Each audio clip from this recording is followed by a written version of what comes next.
Salut, c'est Céline de Bouge ta formation. Aujourd'hui, je te parle d'un outil que j'adore qui s'appelle WordWall. Donc, pour ceux qui connaissent pas, ça se passe sur Internet. C'est un outil super facile qui va te permettre de faire des quiz, de faire des jeux, de faire plein de trucs, qui est gratuit et qui est super facile d'utilisation, autant pour le participant que pour le formateur.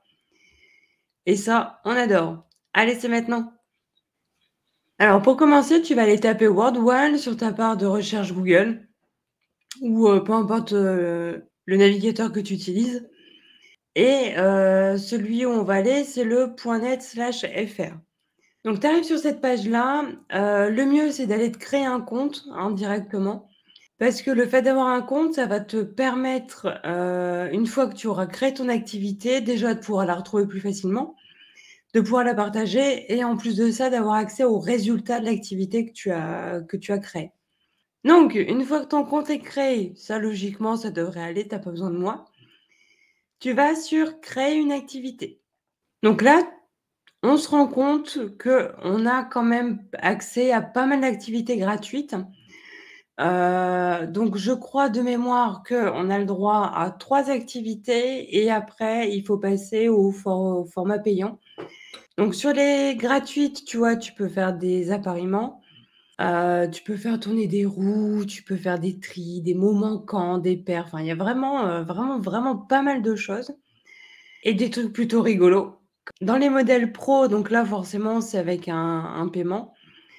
Tu vois, on en a pas mal aussi et heu et je pense que ça peut être un bon investissement à faire parce que vraiment, il y a beaucoup de choses, il y a beaucoup de jeux que les autres plateformes ne font pas, comme le pendu par exemple ou les mots mêlés.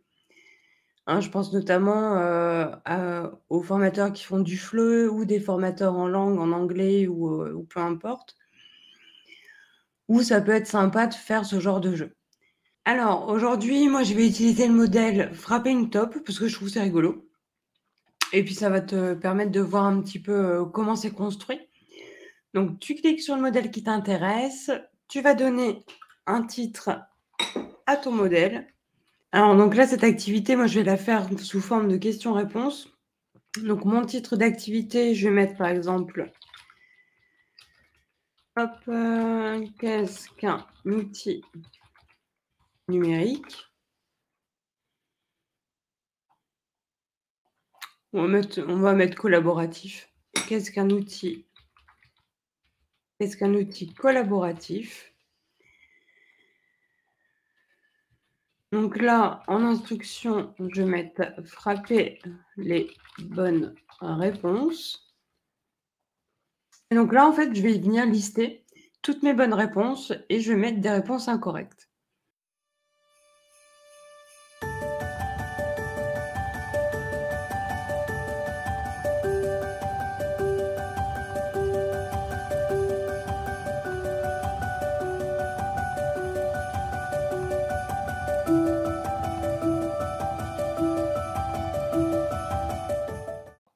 Donc une fois qu'on a complété ces colonnes, on va cliquer sur terminer.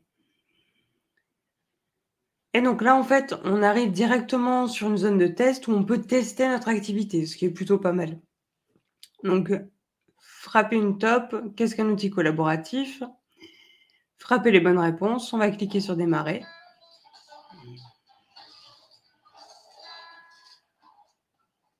Ma question est reprise là ici. Donc ça, c'est ce que mon participant va voir. Donc partage, oui. Ralenti le travail, non. Travail en solo, non. Forcément en ligne, si j'ai envie de me tromper, hop, peu efficace. Partage, oui. Travail en équipe.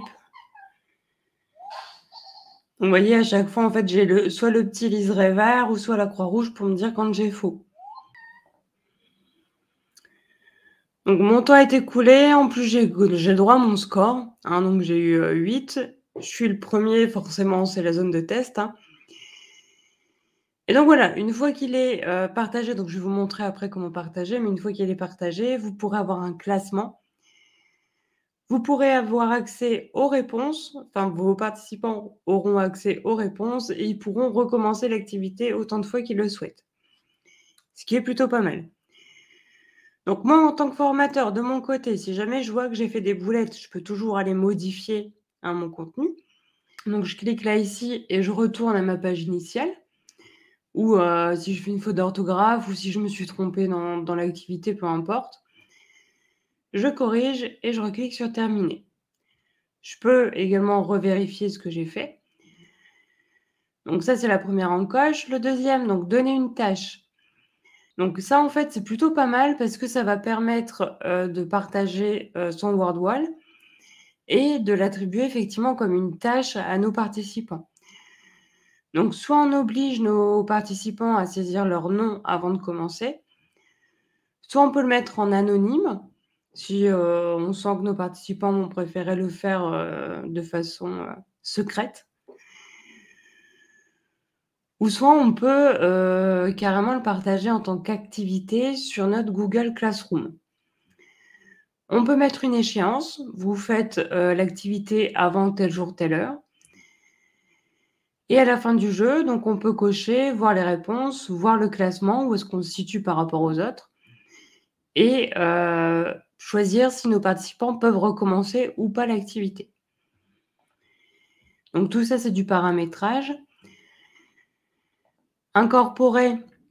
Donc là, ici, vous avez les différents liens, hein, qui vous permettent, si par exemple vous avez une plateforme LMS, de venir copier-coller votre lien directement. Et donc dans plus, vous avez accès à un QR code que vous pouvez copier et vous pouvez renommer votre activité. Donc le thème, vous pouvez choisir, hein, soit Far West, soit Noël. Donc je vous montre la différence. Donc nous, on était en Far West et nous voilà arrivés en Noël. Donc là, ici, vous pouvez également choisir votre police de caractère. Votre minuteur, donc vous pouvez décider combien de temps va durer votre activité, si vous avez un seul niveau ou plusieurs niveaux.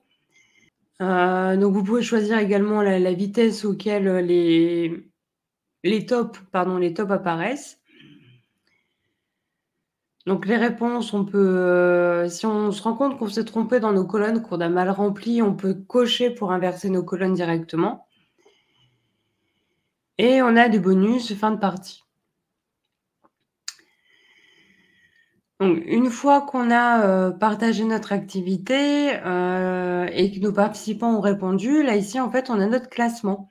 Hein, on a le retour de ce que nos participants ont fait. Donc si vous avez opté pour l'option avec prénom, donc vous verrez le prénom de vos participants et leur score en face, ce qui est plutôt pas mal.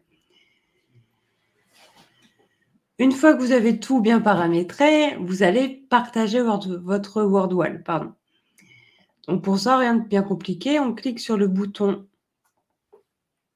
sur le bouton qui est là ici, partager. Donc pour ça, rien de bien compliqué, on va aller cliquer sur le bouton qui est là ici, partager. Donc le titre, on peut laisser le même. On peut ajouter une tranche d'âge, ajouter un sujet. Donc voilà. Et donc ça, à vous de voir, hein, si vous souhaitez compléter ou pas, c'est pas obligatoire. Et là ici, vous allez cliquer sur publier.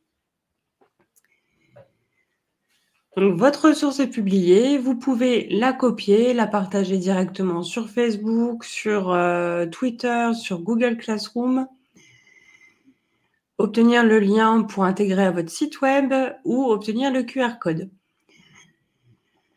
Donc moi, je vais copier mon Word Wall.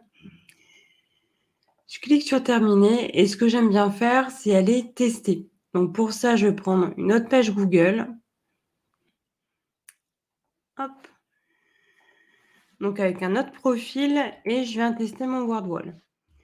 Donc je copie-colle mon lien et donc là, j'ai la vue côté participant. Donc je vais cliquer sur démarrer. Je vais frapper les bonnes réponses.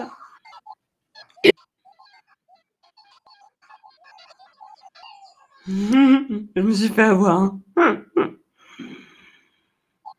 Donc j'ai accès à mon score, mon classement.